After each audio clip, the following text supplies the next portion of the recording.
School definition that we're working with these days. Yeah, it's not my path, and it's not going to be the path for my son or daughter. But you know, that's okay. You might have just done yourself in there, Slav. You jinxed yourself, bud.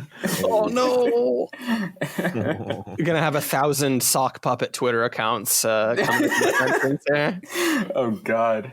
Yeah, there's nothing wrong with being trans. My sister's non-binary. Like, I don't really care about any of this, really. It's just like, I don't know. When it becomes public policy, it just freaks me out. I don't know. Like, all of this shit. Yeah, and you should be able to have, like, open discussion over public policy regardless of what the content of that policy is. Yeah, for sure. I mean, that's one of the basic things, the good things about liberalism that I think we ought to preserve. It's like, we can talk about this shit without being, you know, fearful of being called a bigot or whatever. Right. It's the public square kind of thing. Yeah, I mean, you know, we talked about this a little bit on the live stream, and I'll just keep it brief. I mean, like, they make up less than 1% of the population, so I don't really care about them in general. And I don't mean that as in I don't care if they die or whatever. I just don't care about. I just feel like the fact that they make up like 90% of political discourse doesn't make any fucking sense. And it's pretty much just what I tell people. I mean, all the trans rights people, when they get on me and call me transphobic and say all this shit, I'm like, yo, I don't care. I don't care. And I mean,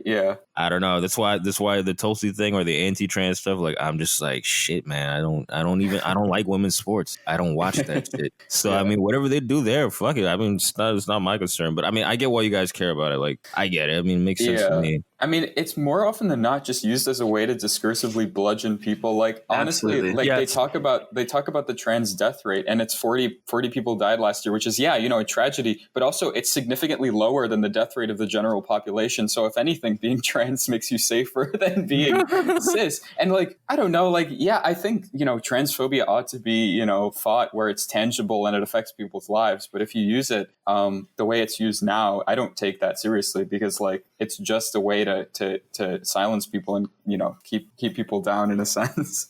Yeah, I mean, we should be to get me kicked out of my fucking Denny's, you know. Yeah, exactly. I mean, we just like we just shouldn't be like putting people down for immutable characteristics, and if somebody just like genuinely.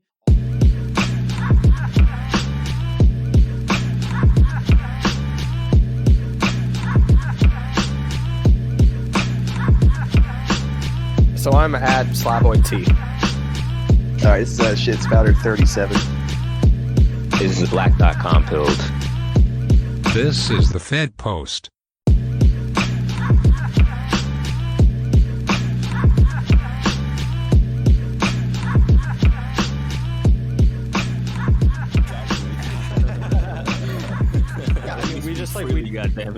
We just shouldn't be like putting people down for immutable characteristics, and if somebody just like genuinely all their life has felt this way and everything, that isn't a meaningful thing to waste a bunch of time on, to just like to hate on people and try to convince them that their feelings aren't actually their feelings and shit like that. It's absurd, right? Yeah. So like racism, transphobia, bigotry generally is not a good thing, right? But I'm like we were talking about on the stream again, like I had mentioned, like all of this stuff, all this tail chasing, needing to give, you know, 1,000 asterisks about like, well, you know, just to be clear, I don't hate them. I'm not a horrible bigot. It's like, that's fucking insane that we even need to say that shit. You know what I mean? Yeah. And it's built into it, and it's intentional. And it's just like the same fucking shit about being like pro-life. Oh, you must be anti-life, or pro-choice. You must be anti-choice. Shit like that. It's like, God damn it. I don't want to run around the stupid fucking maze that they laid out in the words that they chose. Yeah, we're non-binary. We're non-binary. We don't play that shit. All right, we're good to go. I'm good. Okay, sweet. Nice. CRK, you might just want to go ahead and yak at this point. Yeah, I got the. I told you I'm a fucking technology retard. No, I am too. Yeah, no, I was just saying my bad, because I'm like, you know, I got into character as a Brooklyn podcaster, and I did coke last night and fucking. Yo, let's go. I'm Sick. fucking sloshed right now. God damn it! I wanted to see that. I wanted to hear that. That's shit. my bad. Sure said, "Goddamn cocaine. All right. Yeah, I actually don't like Coke. I'm good to go. I'm ready to rock. Coke fucking sucks. All right, dude. yeah, we should. Yeah, Coke sucks. It's like expensive coffee. Yeah, I prefer just coffee, or like you drink one or two of those Bang energy drinks, and you're just like on another. Dude, planet. yeah, those make my heart race like a motherfucker. Yeah, they can't be good for you. Yeah, they can't be. Oh, for sure. Yeah, I'll be honest. I don't miss hangovers at all. Yeah, I keep thinking about how you're like straight. I'm like, fuck SLAV. I need to take the SLAV pill. I mean, to be honest, I'm still like completely addicted. I'm not to straight edge, but I don't drink like I was a dope fiend for most of my 20s, so I'm not sober. I just could never commit to sobriety, but I don't do drugs or drink like I used to. But I enjoy like the occasional MDMA or ketamine and shit like that. Love K. I like alcohol and weed. I'm very much a virgin. I'm not. Yeah, but you're so young. Like you're gonna get a fat line of ketamine one of these days, and you're gonna be like, I can see you becoming the biggest fucking K-head. You'll be coming on the show. You'll be like, "What's up, Adam? I'm in the fucking K-hole right now." Yeah, Adam just outed me as a fucking 19-year-old. He grooms me, guys. He fucking grooms me. You're goddamn right. Hey, Zoomer solidarity. Yeah, I never understood the hype COH. about ketamine in the first place. I mean, again, it's just like how Coke is like coffee, right? It's just it's just ketamine is a whole other beast, dude. Well, I know it's not like Coke in that way, but it's just kind of like the flip side. It's like, okay, I feel like a little dulled. Oh, okay. So ketamine very much depends on your dosage. If you do a little bit, yeah, it'll give you like a relaxing quality. But if you do a fat fucking line, dissociating. It's a beautiful. It's an intellectual drug. Yeah, it's an intellectual drug. Like I have my best. Like I've taken it and then, I've come up, I've taken notes for things that I was going to write later and shit. It's a psychedelic experience with much less of room for things to go totally wrong and like for terror and like uncomfortable self-examination. It's like a very peaceful psychedelic experience. Sounds pretty gay. It makes your legs feel like Bugs Bunny. Yeah, totally. Yeah, we should get you guys your intros in. You guys can drop your name, your handle, and all that. Cool. So I'm the Perpetual Self-Optimizer, and my Twitter @ is _self-optimizer. Yes, hey. I am Adam Lehrer. I'm a writer and an artist, and the co-host of System of Systems. My screen name is @Adam Lehrer. Facts, and this is the second hour. So if you want to hear the first one, go over to their pod. You can hear the first one. We did a bunch of transphobia, and that's all the good stuff. So you can listen. Yeah, it's hitting all the highlights. Yeah. And now we're about to do another hour of transphobia. There's so much more to talk about. No, we should talk about some other shit. You had a couple of topics, right, Ben? That we didn't get to yet that we should cover. Yeah. So I was just gonna kind of mention this tweet I made actually like an hour before we started recording, which was like here, I'll just read it. All right, so some guy, I'm not gonna name any names because I don't want beef, but he said, small business owners are literally PMC, and then he said they own the means of production and extract wealth from the labor of their employees. Why would anyone who works for a living want to align with them? And I was just like, all right, bro, I guess I'd rather see the whole country turned into a parking lot, concrete strip malls all over the place, with the same 7 monopoly chain stores inside. And like, they're not PMC, they're petite bourgeoisie. Sorry to get, fucking anal about the Marxist speak on it.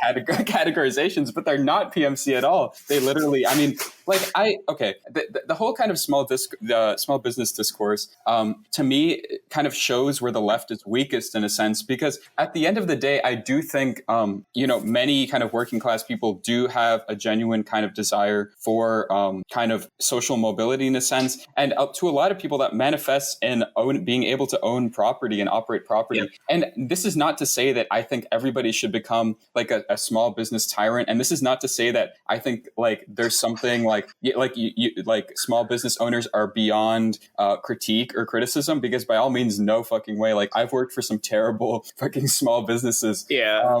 but among the most miserable people I've ever met. Yeah, absolutely. But I think genuinely speaking, like we should be able, at least people who are kind of on the dissident left or who have kind of left the left in a sense, like we should understand that, like, I think owning property unto itself is not a bad thing. And I think being able to be self-sufficient, you know, as like a human being outside of the market and the state is a really important thing. And I've been reading up on the distributists, and this is one of their big things, that property should be as widely distributed as possible so that it doesn't kind of aggregate in the hands of a couple, you know, monopoly capitalists. And I think there's something to that. I mean, in the sense of like just envisioning what a future society should look like, what a better society should look like, I think we should have, you know, people's desire in mind, people's desire for being able to be self-sufficient, for being able to know how to grow their own food, for being able to, you know, like have a little farm if they want to, but also like for being able to own like a little bit of property, because at the end of the day, that's where you can raise a family. That's where your home is. Well, that's why.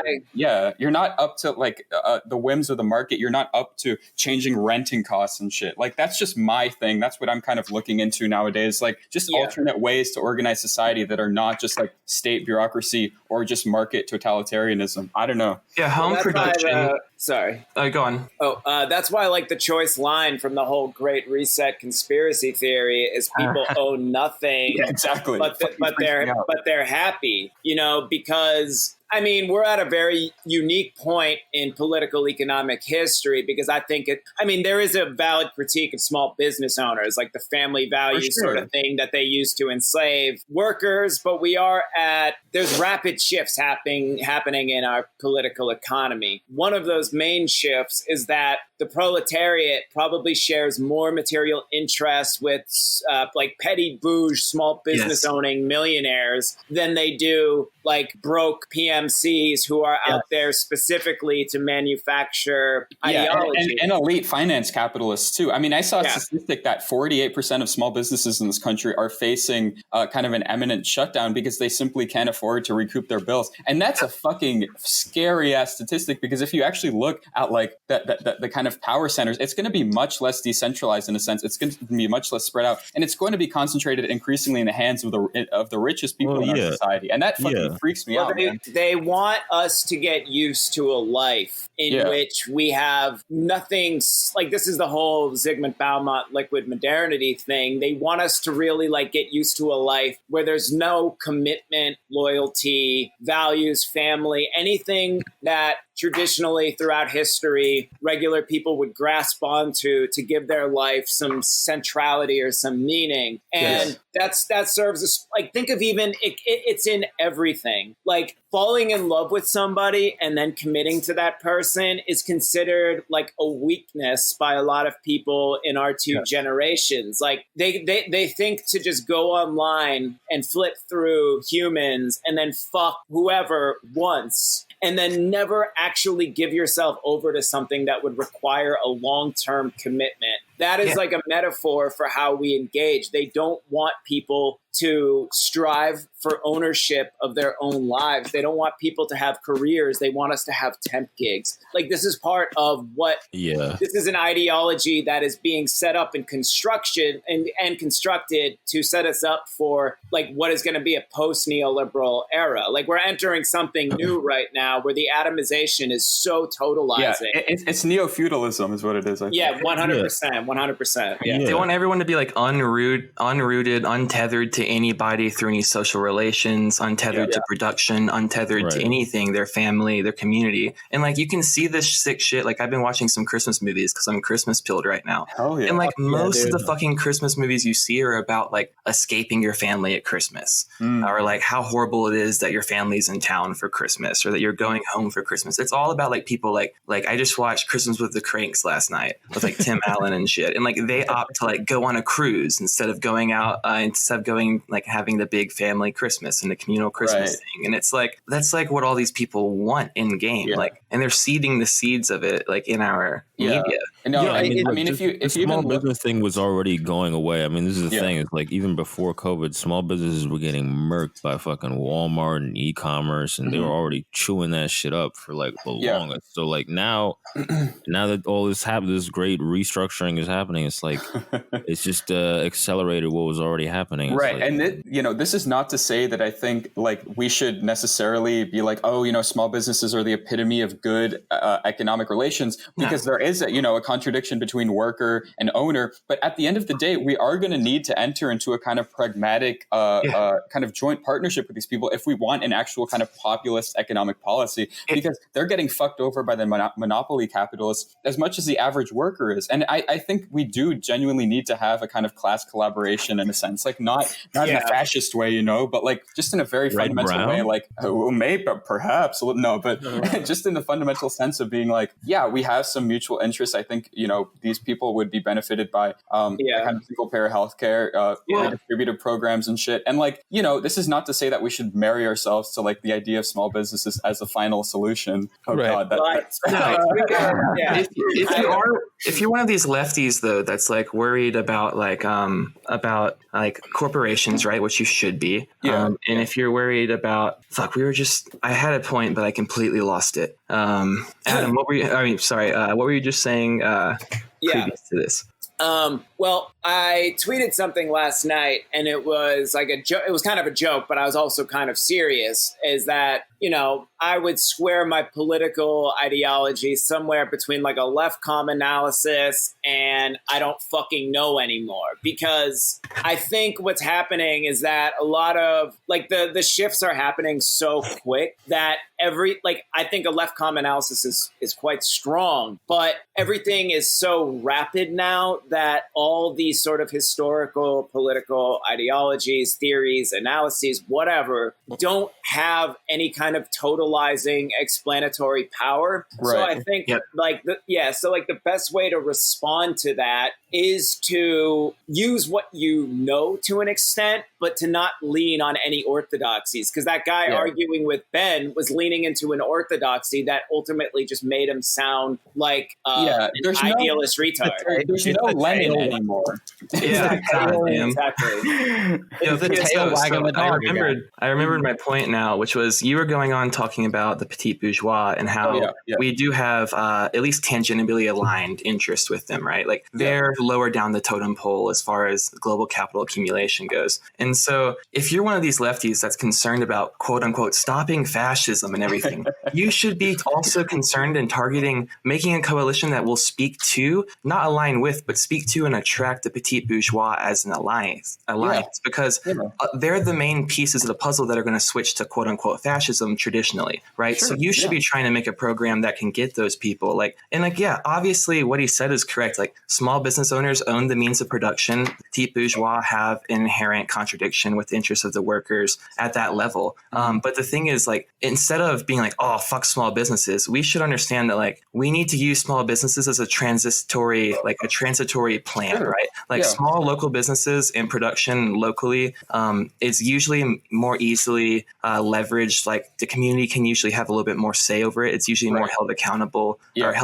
more easily to employees of that company. Even if it's not, the community often can come in and say things. So like if we want to make a real transition to a new world, like with new production models and stuff, what we need to do and what would have to happen is that we'd have to subsidize local business production, local production and home production, move away from corporate production and bust up the monopolies. And then we would also work on focusing at a local level on transitioning those businesses that are small boss and owner businesses into worker-owned businesses and as well as community-owned businesses. And that would be the way forward. And that's like the transitory path that people just don't see. That's great. Yeah, that's a great kind of path forward in a sense, because like a lot of the time, I think when people critique small businesses, they don't realize what the power relations actually are. Because at the end of the day, if you are going to form this narrative that small businesses are kind of uniquely fascistic and uniquely evil, at the end of the day, you're only serving the interests of big monopoly capital. There's no workers movement right now that's challenging kind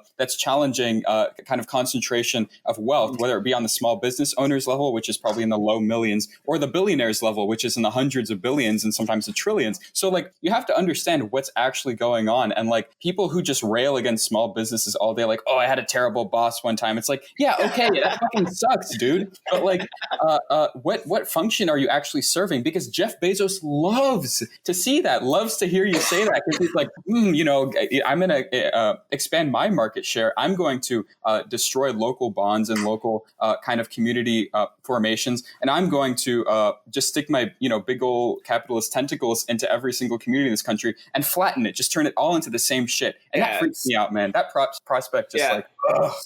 Small business owners don't have the fucking capital to hire literal Pinkertons to destroy the lives of their workers, spy on them outside the workplace. So like, I mean, I just don't know how people, like, small business owners are getting fucked throughout this pandemic as hard as anyone else. Meanwhile, like, the wealth is concentrating so high at the top that even like you can have $10 million in the bank and be precarious right now just because you're still reliant on labor, whereas the billionaire class is all sign value and ephemeral fucking finance shit. Yeah. Right. I hear the arguments I see is basically like three different roads, right? It's like the relationship between boss and worker is less confused in a corporate setting because you're not as close, right? And so there's less the mistake that there's buddy. Okay. Having labor is less like chopped up into different factions because we're all under more or less like one umbrella or so. And then I guess, for lack of a better word, due to just like the corporate bureaucracy, there's less of a chance of like your boss taking advantage of you in like an illegal way, which is funny because that's basically just like a Warren critique. I mean, that's just anti-corruption. And like, I don't really have a lot of faith in corporate bureaucracy, to be completely honest. I also think that there's some dissonance between thinking that corporate bureaucracy is going to protect you, but also that corporate bureaucracy isn't also going to completely neuter your argument about how labor will be easier to organize if everyone's consolidated. Like you really think that the bureaucracy is going to work on one hand but not the other. Exactly. Like it's a fucking joke. And I was mentioning earlier, like I've worked for two separate companies where it's funny, I realized this year I've worked for like a weird amount of businesses that have closed within like a year of hiring me. So like if any business owners are listening, I guess like hiring me is like a kiss of death. Don't do it. But I've worked for two different companies that were in dire straits, and in that time one of them, I straight up didn't receive like my last paycheck. Just shady shit has happened, right? I have personal experience with that, and that totally was made possible. What's the wording I'm looking for here? That probably wouldn't have happened if I was working for the Whole Foods of the world or some Walmart or something like that. I completely accept that. This is like kind of like a really simple point I'm about to make, though. But like punching the clock and doing the meat grinder of a giant mega business like the ones that I've had the displeasure of working for a couple of times in my life, genuinely is worse than the danger that comes with I guess a little bit more of the Wild West by comparison of a small business. Exactly. And the argument that those people make is that, if we ensure that the corporate kind of monopoly conglomerates kind of suck up all the kind of market shares, then we can just nationalize them and our work is cut out for us. It's like, how the fuck are you going to do that, man? Like, that's also even leftists make this argument as if the state has like any oversight and any power whatsoever to do that right now. It's like, what the fuck? Yeah, the immediate argument is that like, these corporations, like with their bureaucracy and with their larger profit shares, have the ability to like provide benefits and stuff that small businesses can't provide. But like at that point in time, like what you should be looking at is like that's the wrong argument, is small businesses versus big business. The argument should be, why we live in a state where the welfare state's been completely like cut off to where we have to rely on our jobs to get healthcare and get like general services and like benefits. And also B, why do we live in an economy that subsidizes corporations in order to let them provide that type of shit rather than subsidizing local and small business production. Absolutely. That was actually the argument that slave owners made in the Civil War, the mudsill argument that, the slave, the owner of the slave, they care more for the slaves because they're interested in their entire well-being. And not to make a crass historical comparison here, but Abraham Lincoln just countered that in the sense, and of course, Abraham Lincoln was defending the North's industrialism, right? This terrible capitalist development that would end up being our contemporary system now. But he just said people don't enter into that relationship voluntarily and willingly. They're literally drafted without any consent whatsoever. So at the very least, whatever the market provides you with some voluntary element. Obviously, both systems are totally fucked. But that kind of argument that, the corporation can provide more for the worker because they have a more kind of centralized and consolidated power structure is bullshit to me, because that's the same argument that the slave owners were making in the South at the time of the Civil War. It's insane. It's even less consent. And fucking again, as far as the benefits and everything, the army of lawyers and the bureaucracy that's going to make it so that you don't get taken advantage of by corrupt actors is also totally just going to be completely indifferent to your demands as workers, right? That tool, that centralized tool, isn't going to be used against you, you fucking retards. Give me a plus all that private life invasive shit you get at corp. I would never personally work a job where I had to pass a drug test. I think it's an absurd breach of someone's personal life. And the only times I've ever been asked to take a drug test is when I was signing on to work for a really big company. But if I'm at a fucking tiny little business in wherever, they still have, maybe it's faux or whatever, but there's still some delineation between your work life and your private life. I've actually experienced a bit of the opposite. Working in a small business where they promote that I run my business like a family kind of shit, where it's they expect you to be as fully invested in the business as a worker as they are as the owner of the business. And then they want you to do shit outside of work hours. There's less employees, so they can make it a thing of you need to cover for so-and-so today because she has to go to the hospital and shit this type of stuff, where it's more, it leaches more into your personal life as far as time and labor goes and less into privacy. Privacy actually, you're right. I'll see that point. No, I totally agree with that. That goes to show the perverted logic of the kind of capitalist small business, because they are using something that I think is very good and wholesome in a sense, this kind of family values notion, the notion that you do have a commitment to the place you work, but at the end of the day, you have no say over what wages you're getting, so it doesn't really mean anything. But I do think if things were more cooperatively run on a local level, and I think that any kind of populist movement should strive for that, a more kind of localist focus, a more kind of development of local communities, local production, not relying on outsourcing of labor, not relying on kind of imports of products and stuff, and obviously imports of labor too.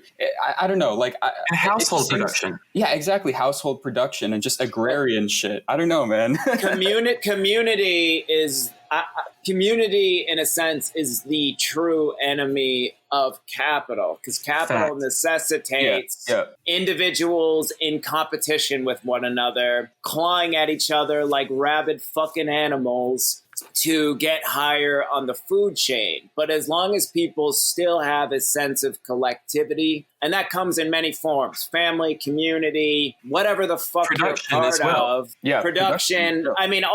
All that shit, all the microcosms of community that come together to form a sense of togetherness is the last line of defense between a society and full atomization and dystopic misery. Yeah. I just did just a quick aside to plug real quick, and then I'll let CRK take this over. I just did a quick episode with the guys over at Rare Candy, and it was entirely about community building, as well as local home food production and production as well. So check that out over at Rare Candy Podcast when you get a chance. Like those guys. I like those guys a lot. Yeah. No, I was just thinking the time I've been in in Africa. I can't say which place specifically, but there's basically a vibe of if your car breaks down or something, people will yell at other people what are you doing? sitting watching, like, come fucking help. You know what I mean? There's like that type of vibe. There's like an intrinsic, like, of course I'd help. Like, here, good luck with that shit. Like, good luck with that in fucking, at least in like New York or like somewhere like that. Like, that's not fucking happening. No one gives a fuck. So it's like, that community thing is, you're right. It's a very, it's the psychopolitics. But that's the other thing I wanted to ask you guys about, because I don't know if maybe this has just been on my mind a lot. This has been like bugging me, but like this mutual aid thing. It's kind of like, I guess, the flip side of this, right? Because it's like, you know, it's what the way I see it, and like what AOC has been pushing of all this stuff is like charity politics, and it's like some libertarian dude who follows me was like replying to something. He's like, it's very weird watching these leftists, like these socialists, talk about mutual aid, because that was like a libertarian thing. Like, I thought that was anarcho bullshit. Right. The libertarians. What do you guys make of that? That's these people are libs. They're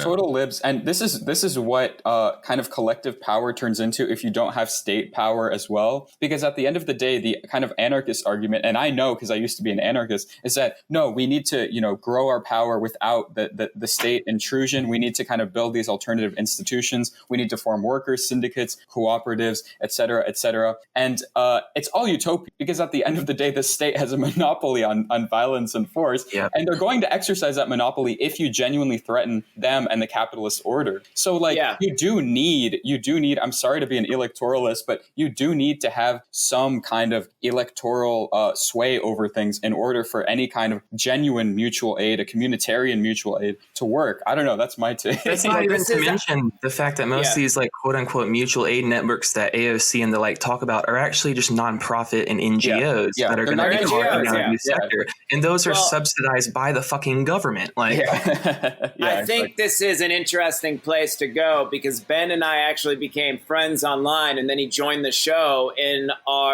we were both kind of like mutually just like shitting on an anarchist online. I don't know if you remember that, Ben, but that's how we first started interacting. And, mutual aid is still built on a very flimsy set of idealistic values that misunderstands power and wants to imbue sort of like innate moral clarity into its subjects without like looking at power dynamics and class dynamics.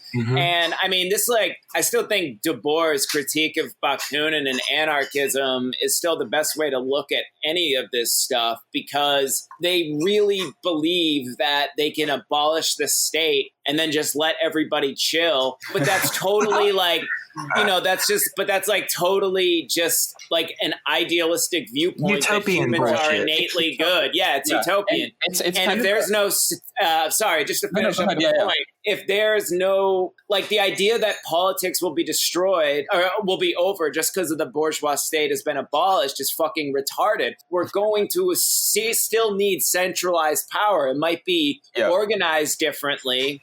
And empowered by the proletariat. Working it for us. Right. And that's why Marx still has so much like explanatory power, because he understood that.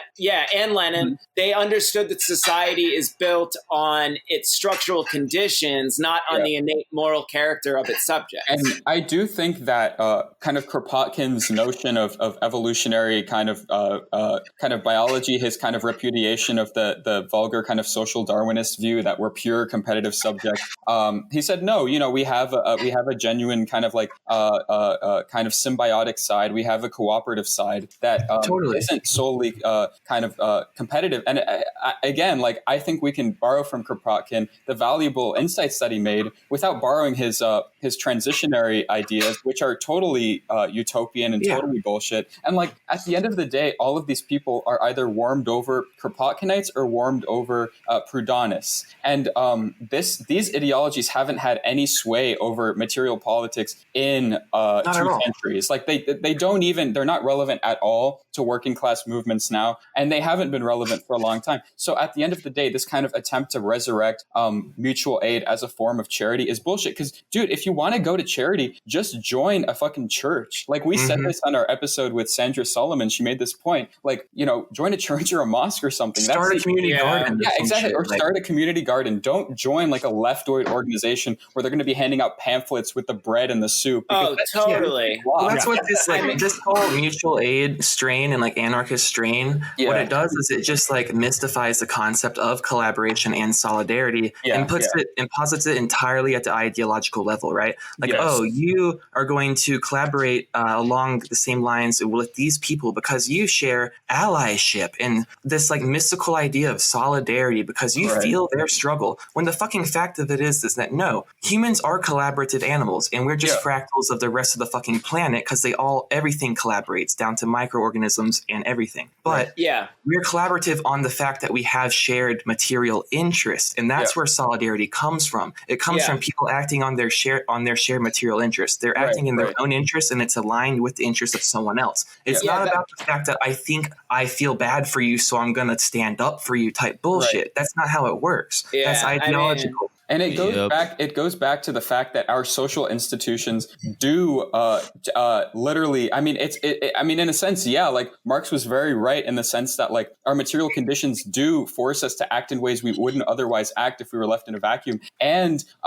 it kind of discounts that kind of symbiotic side of human nature. And at the end of the day, all of this stuff, like all of this kind of talk of mutual aid and charity and whatnot, most of the time it's bourgeois mystification. It's psychopolitics. It's being like, oh, I see a homeless man there. I'm going to help him with my dollars. It's paying it forward. It's the same kind of that's socialism. Yeah. That's socialism. I mean, well, that's why, like, I think online leftism or whatever provides some semblance of like an illusion of community. Yes. I mean, I know this for a fact because I've been in the art world for years now, and I've had 4 different instances of like people just like shitting on me for days on end for things that I've written or that I've said or for whatever, having white privilege. But it's and this is why this is why leftism now is so complementary to neoliberal capitalism, because it's an unstable community. It's built on a sense of, it's like masochistic in the sense that you're deriving like jouissance or like excess pleasure from just like shitting on people who step out of orthodoxy. But at the same time, you're cowering in fear, but kind of getting off on that fear that rage might be directed at you.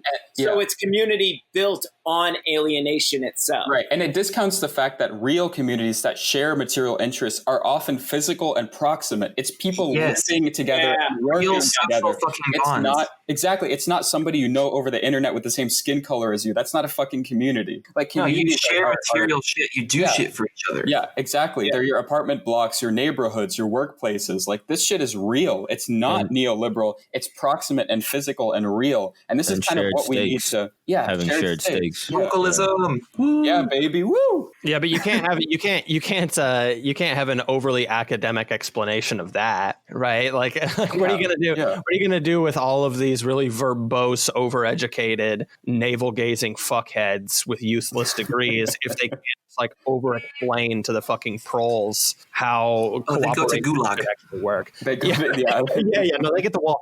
It's fucking stupid, man. It makes me think of, it's just the same fucking thing as just all of the just coming back around to libertarianism, of all the fucking libertarian fucks that would always be like, listen, guys, America donates, more to charity than any other place. We're a country that just wants to help each other out. And it's like, shut the fuck up. Exactly. All the neocons, that's the thing. All the neocons would be like, well, if you want to pass healthcare for all, why don't you just donate yourself? Why are you making me do it? Donate yourself. Do it yourself. Okay. And then they'd always be like, well, that's not a real long-term solution. Come on. Let's be real. Like, charity is not a long-term solution. And now the left is all charity politics. Yep. Very funny. Very funny. You know what I mean? It's almost like we're drifting right economically every fucking year. Yeah. And Reagan is just running the numbers up every fucking year. Yeah. And I'll say this as someone that's worked with and in charities and NGOs in the past. These people are not going to help you. Like, these people, even if some of these people think that they are trying to help you, they're not, because they're wrong-headed in their approach. Because because they're doing it from a bourgeois fucking standpoint. And that's where all these like liberal like NGOs that come about that are like, oh, well, we're going to like change the world. No, these are middle class, upper middle class, downwardly mobile PMC college educated liberals that are forming these fucking things to put band-aids over the gaping holes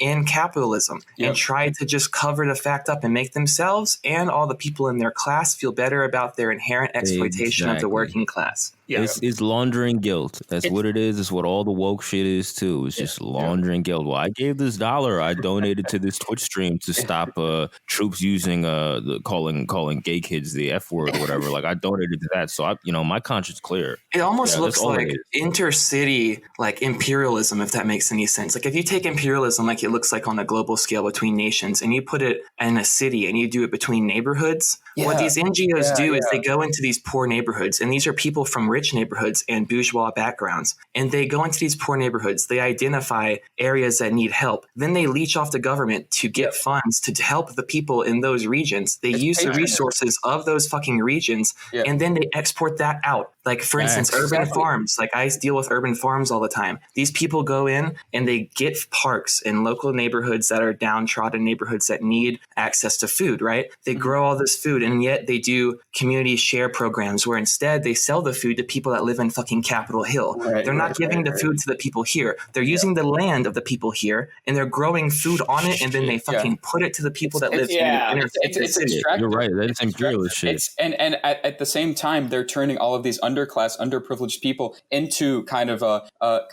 servants of the DNC because they say, look at our politics, look at our great political mission. It's pure patronage. They're like, we're going to give you something, but we expect something in return. But in return, it's a fucking vote for, and it's also state support for their institutions. Like I see this also echoed. That's a great point, COH. I see this echoed in the kind of way in which the kind of heartland working classes has been treated after the most recent election. Like you see all of these rich libs being like, oh, I was considering donating, money to people in rural Missouri, but I think I'm going to hold off on that because of all the Trump signs. Absolutely. And what I was saying before about why there's so many like reactionary or conservative writers that I think actually give me like a more coherent Marxist understanding of politics is, Marx talked about this like in the 18th Brumaire of Louis Bonaparte, actually, how the problem with social democracy and all that shit is that it weakens the antagonism between capital and wage labor. So instead of brutally outlining the extreme inequality and contradictory nature of it all, it tries to alleviate those things and thus only reifies that brutal system in the process. Right. And that's why I love like Nick Land. Like, even though there's tons of shit about someone like Nick Land that I disagree with, there's no way you can read Nick Land and come away like a centrist. Like, right. You know what I mean? Like he that kind of, I think it's important to be brutally realistic about what all this shit means. And the thing that I hate about leftists the most is at their best, they're fucking harm reducers. Like, and I just have no tolerance for that shit. It's funny you bring up Land because like with what we were talking about as far as like small business versus, big corporations and everything, like these are the same people that like probably like just like read one Vox article and think that accelerationism is like the ideology of like school shooters, but they're basically like pushing the exact same fucking logic. Yeah. And like, there's a little bit of that just in Marx to begin with, right? Yeah. I don't know. I mean, there's a lot of cognitive dissonance going on. As far as the fucking charity mutual aid thing goes, also, like I'm looking at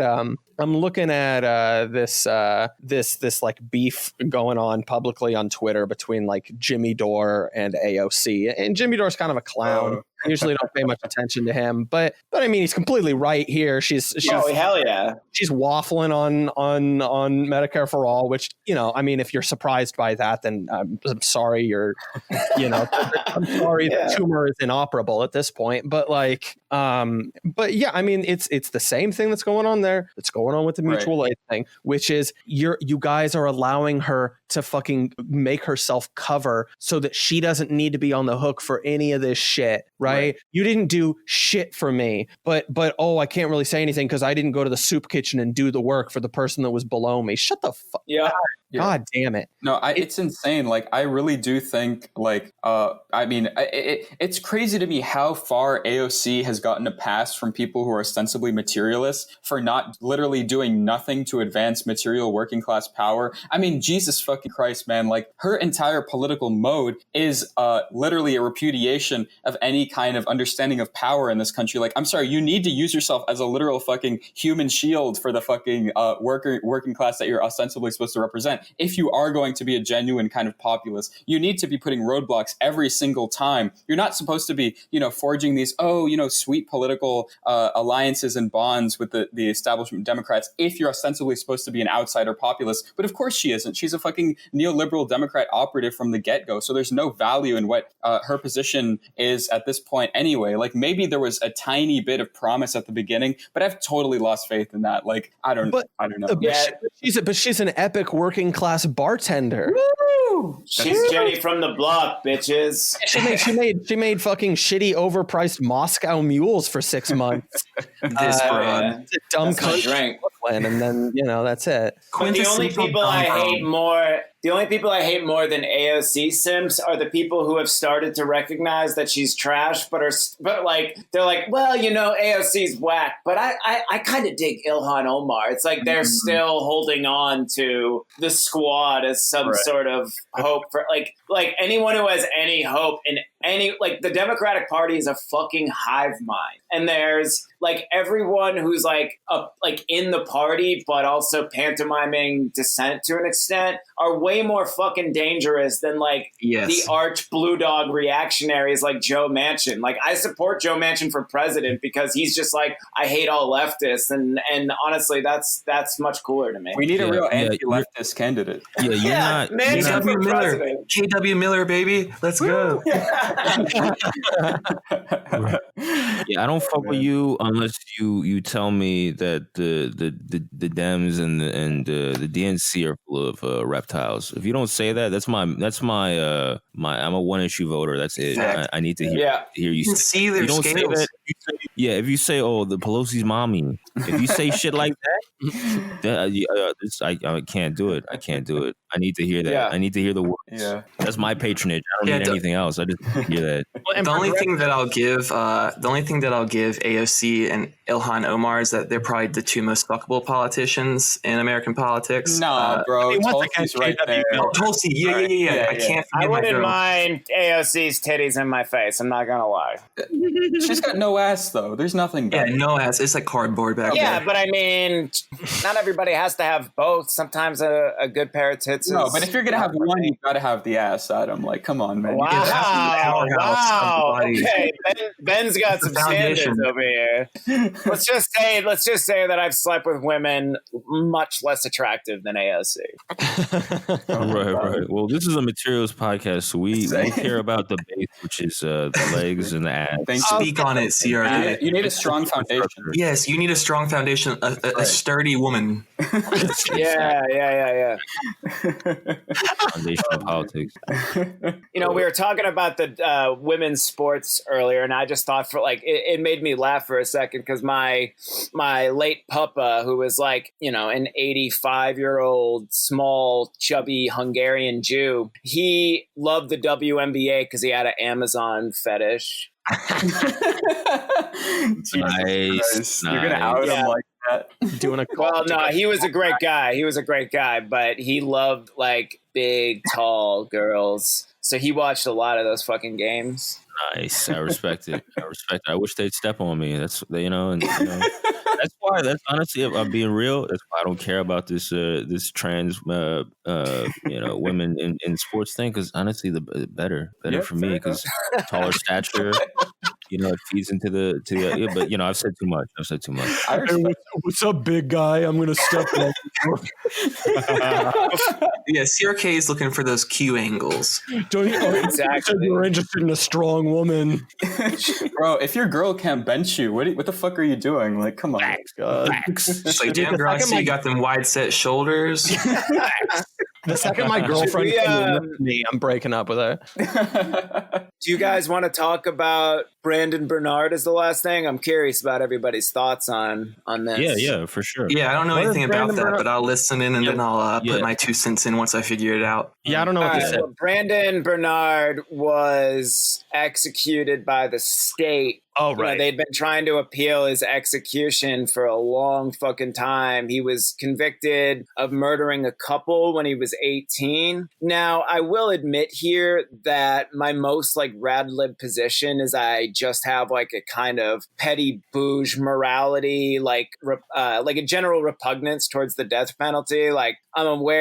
I'm aware that spending, your whole life in prison can't be that much better, but just something about executing people for punishment seems grotesque to me. But that said, there was this whole, all the BLM kind of leftists were how dare the state do this when Dylan Roof got a cheeseburger? But it's we don't know if Brandon Bernard was fed or not. And at the end of the day, they were both young men who committed atrocious crimes. Brandon Bernard got executed. Dylan Roof got 9 consecutive life sentences after taking a plea deal. So I'm just really fucking confused what they think the big disparity here is that is makes their point so well, because it seems to me both cases demonstrate how carceral the state is. Yeah, and I'd even argue that a life sentence is more cruel than actually being just murdered. Being in jail is a fucking miserable thing. It's not, jail in America is not designed to be a rehabilitation center or rehabilitative fucking program. It's designed to be strictly punitive, especially if you're on death row. So living in jail until you're 60, with no human interaction outside of a couple of meals every now and again and some yard time. Being in jail is it's not a human fucking experience at all. And I've been in jail for weeks before and not anything years at all, but it's dehumanizing and it's a fucking unhuman experience. And being there for life would be I personally would prefer to be murdered, or I'd kill myself before I go to jail for life. I think that the death penalty stuff is this is another perfect example of just kind of libertarian neoliberal depoliticization project, in that it's the perfect example, it's the perfect issue to just hammer on potential dysfunctions of the state and how it operates. What if the government makes a mistake in this way? These guys can't even do anything right? All these Keystone cops and everything, right? Well, philosophically,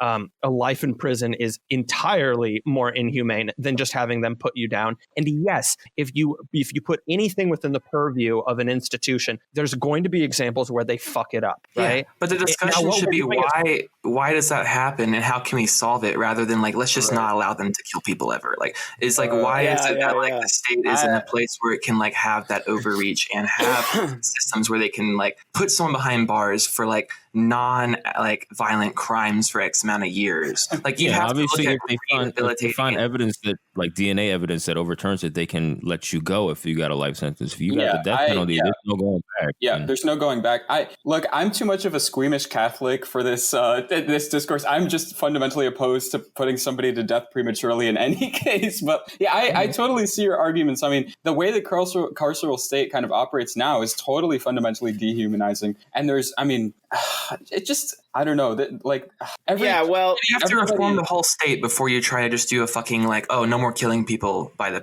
well, you guys are gonna hate me. I don't know.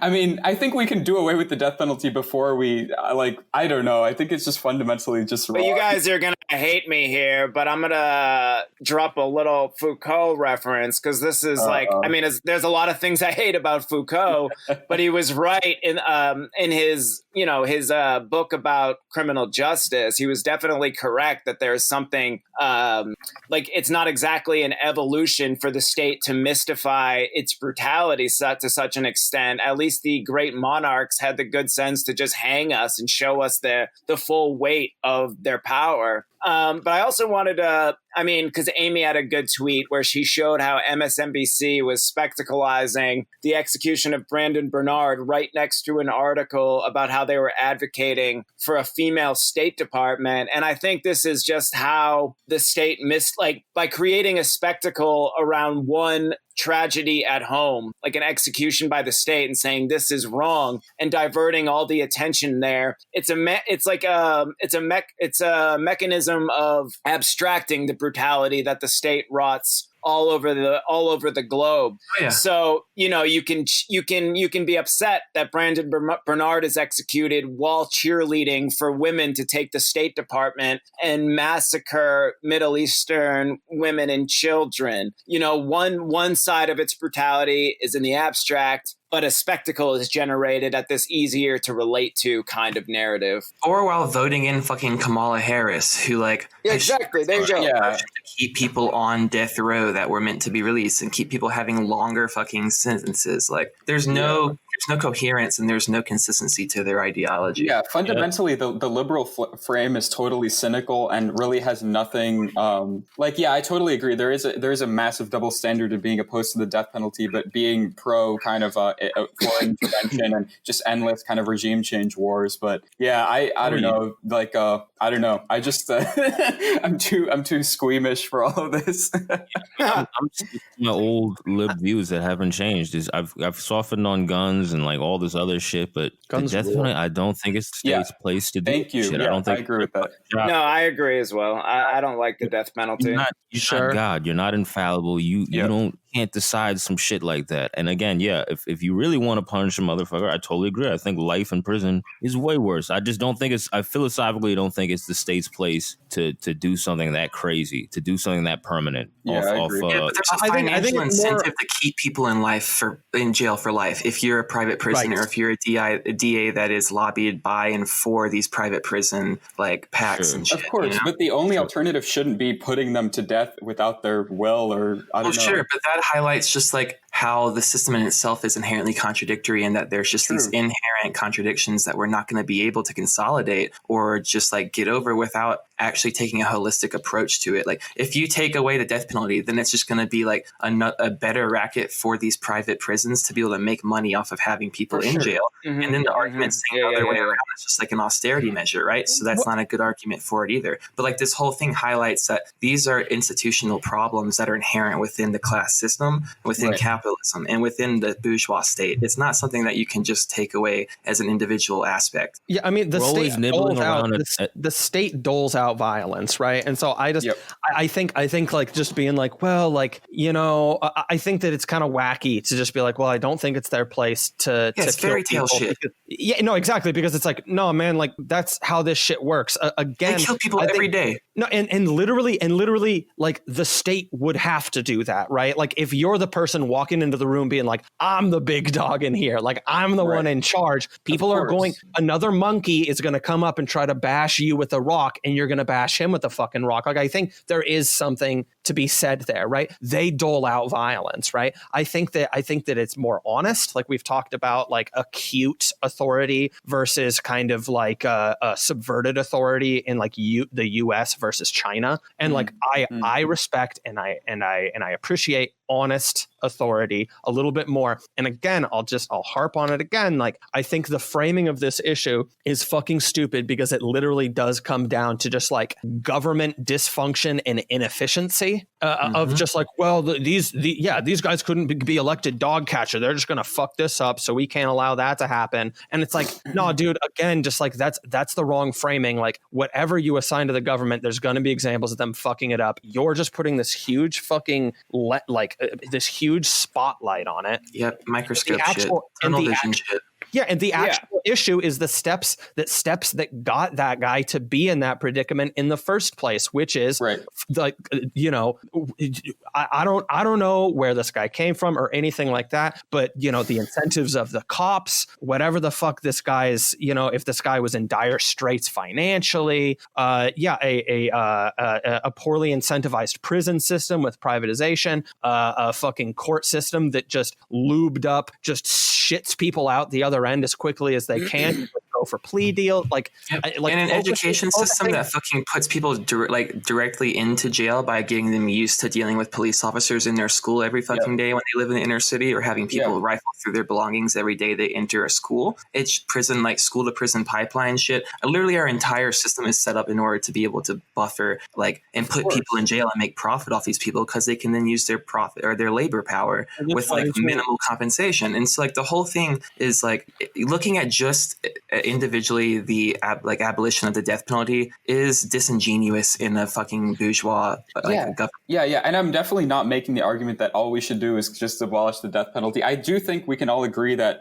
what needs to be done is a kind of massive kind of institutional change in the way that, I mean, even societies organized on the fundamental level of wage relationships and relationships of the state to the individual. I mean, I think a massive overhaul needs to be done, real kind of a real kind of, populist kind of, I don't know, change to the way things are. But yeah, I mean, I agree with you guys. A lot of this has to do with, state power. And I do agree with SLAV to some extent. It is way more, not heartening, but at least honest to have the state operate transparently rather than on all of the mystification and kind of creepy surveillance. Psychopolitics, baby. Psychopolitics, right? The commodification of affects. We're talking Byung-Chul Han here.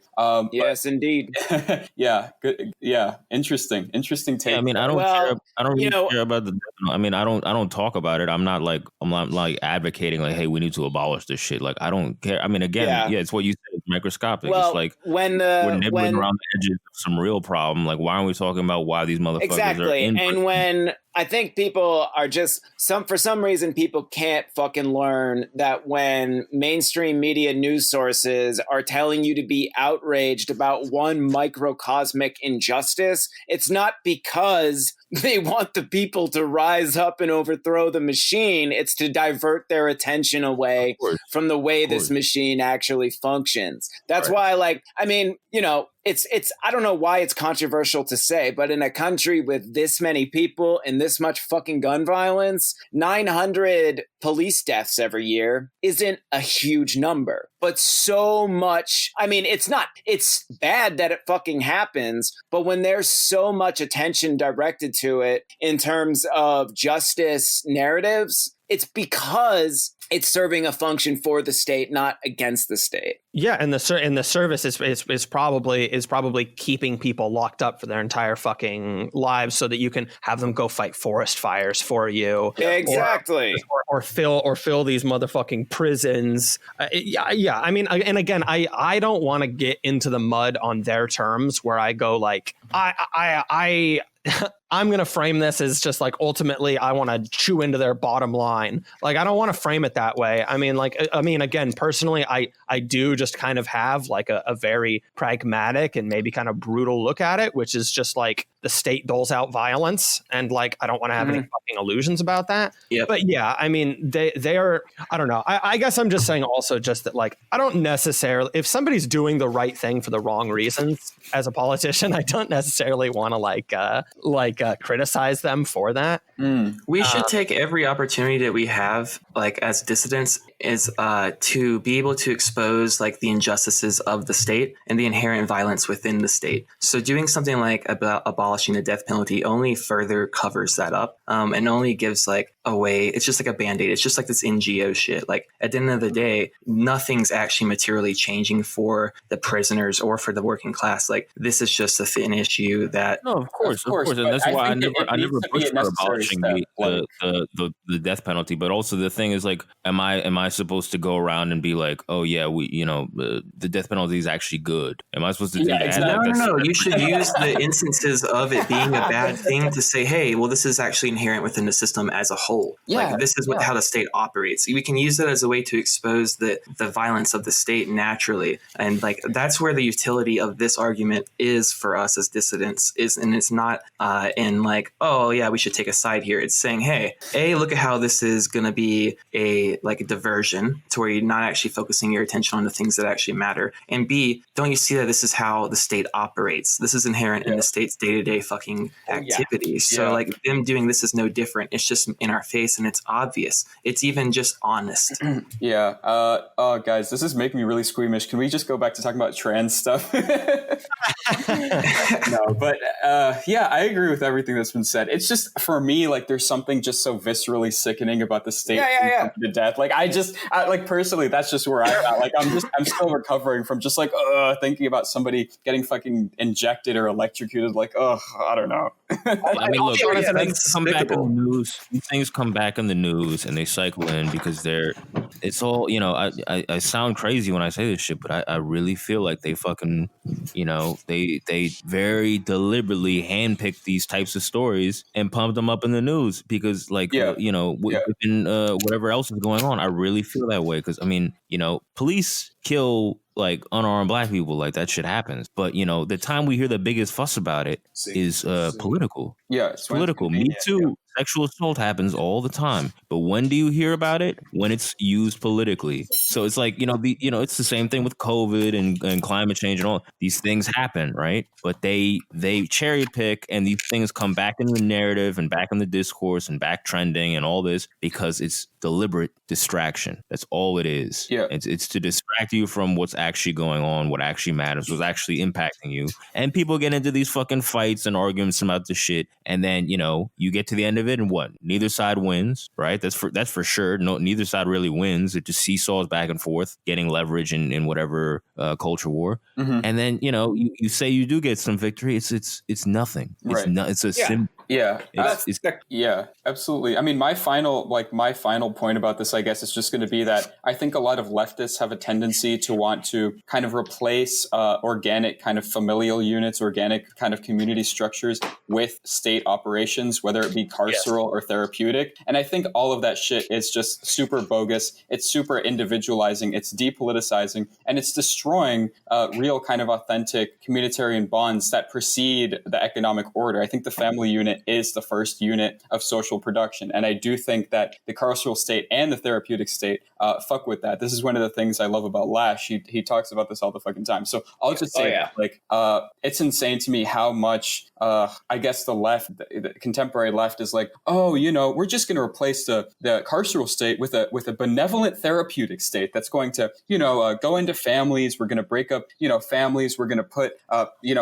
social workers surveilling, you know, people's private lives. Yeah, like, that should be like equilibrium, and they give you that drug every day that makes you numb out. Like, and the therapeutic state is inherently, it's therapy. It's not psychoanalysis. They don't want deep criticism. They don't want deep self-understanding. They just want to minimize the anxiety and alienation that you feel to keep the system going. It's medication for the sake of productivity. They want you to be a productive worker. 100%. It's not about healing. It's not about transcendence. It's not about self-awareness. It's about conformity. Yeah, it's pure maintenance. Last point, and just to finish up, my last point, I'll run down an old hit. My post-cancellation essay, I wrote that the culture war is the illusion of politics. And these niche issues, when they take the foreground, are used as they create this idea that there's some meaningful political exchange happening. And with that, the state is able to divert enough attention away to do the real kind of to do the real politics, so to speak, which is austerity and inequality and other whatever bourgeois. I'm kind of stoned right now. I lost my train of thought, but you guys get the idea, right? Yeah. Mm-hmm. Mm-hmm, mm-hmm. Yeah, for sure. And that's why I try to avoid talking about it, and I try to I guess you have to talk about it, right? You have to, but I think we take the bait a little bit too much. I think they throw out bait, and everybody just chum in the water, just circles around. It's like, let me tell you something about this, and actually, if you read this, just relax. Why do we have to take the bait?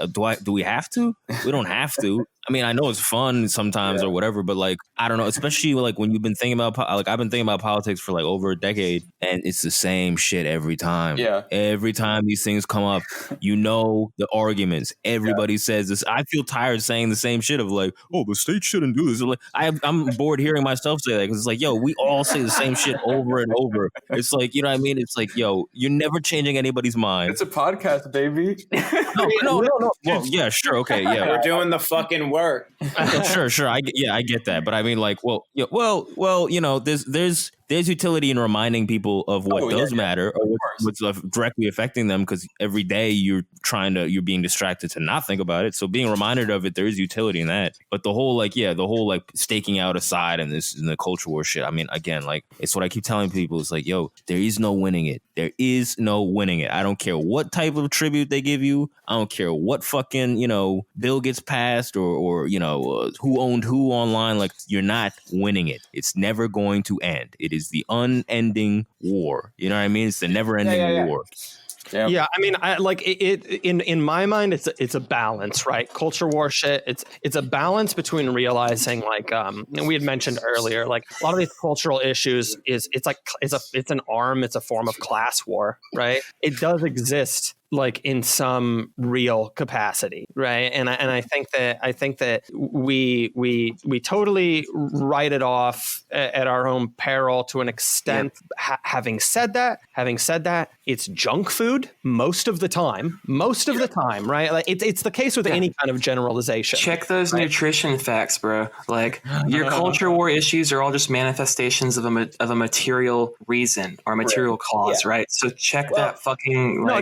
Exactly. COH, has this issue, was this issue grown locally? Is this for me? Right. And so you're looking at it, right? You're looking at the nutritional facts, right? Is this just full of fucking corn syrup, right? Is this just, I don't know. I'm going to go down this metaphor too much. Totally lose my. I'm a little skeptical of when they tell it. I mean, we should examine this stuff just because it's important to examine how ideology is manufactured. And that's one of the main ways that it happens. Yeah. Well, maybe here, let me finish my point here, which is also just that, as we had said earlier, just talking about even values, right? So, like, values are a thing that are very clearly, like, subject to these forces that are forming it in these arenas, right? Mm-hmm. Well, like, it's important to have a clear understanding of what your fucking values are and what you give a shit about, because, like, that contextualizes everything you fucking do in the world, because like, what your stakes are. You have personal stakes, right? If your only personal stakes are your fucking polycule or something like that, you know what I mean? Like, well, you didn't know what that was 9 months ago, right? And this gets to my main point, which is, and we were talking about ideology earlier,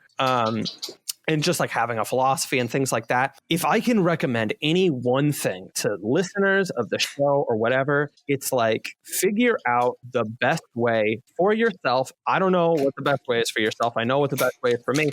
The best way to get off the roller coaster, the pendulum of writing every fucking psyop that every headline news article wants you to be on, right? Yeah. How do you get to a point where news headlines aren't making you adopt brand new, completely different positions on every issue every week? Exactly. Right? Exactly. How do you get off the wild ride, right? Right. What that looks like, and Gomork talks about this quite a bit, and I think he has a pretty good take on it, which is figure out what your fucking principles are, all right? Mm-hmm. And I think that for a lot of people, I think that reading some theory and adopting a coherent ideology is a good part about that. Obviously, you don't want to get to the point where the tail's wagging the dog, right? Yeah. But I do think that this stuff does matter because values are the bedrock that informs what the fuck it informs fucking everything. You know what I mean? If I had completely bought into hating my family, being completely atomized, not giving a shit about being disempowered as a worker, all of this shit, I wouldn't give a fuck about the fact that my state is making me stay inside all year. Right. And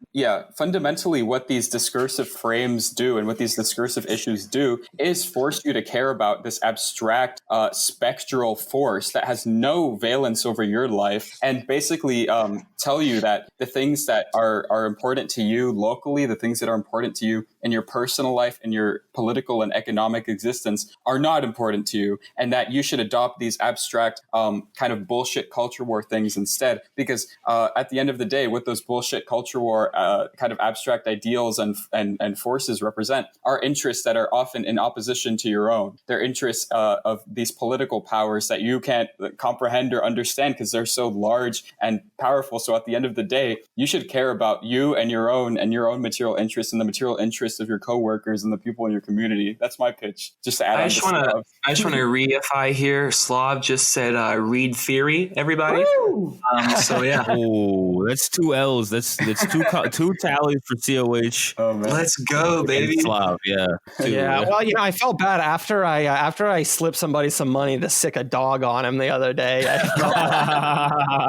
Maybe I should soften up on the guy. Oh, that was you sick bastard. That's what I was posturing about anti-pit bulls is that way you can go in and slip it in the back and just support them. Use them as your henchman. I was giving a little mutual aid to some dog fighters. A little mutual aid to some rabid dogs and like recently pregnant pit bulls. Exactly. Michael Vick, baby. Bro, I felt like Michael Vick yesterday. I swear to God, I was about to grab a wrench. Michael Vick was the best. I remember when he got like questioned by the press after that happened, and he was just like, "Man, I'm fucking Michael Vick. People gonna love me no matter what the fuck I do." And then it was like 3 months later. Yeah, exactly. All right, guys, I got many distractions in the background. You think we got enough here? Yeah, I think we're good. I think this was great. Right. I think thanks for coming on, guys. Yeah, really appreciate it. Yeah, this ruled. Thanks for coming on our show. This is a blast. Yeah, all right, guys, looking forward to hearing these 2 episodes cut both ways, so to speak. So I'll talk to you all later. Yeah, absolutely. Right, take care, man. All right, see you guys. Make sure to remember to leave your browser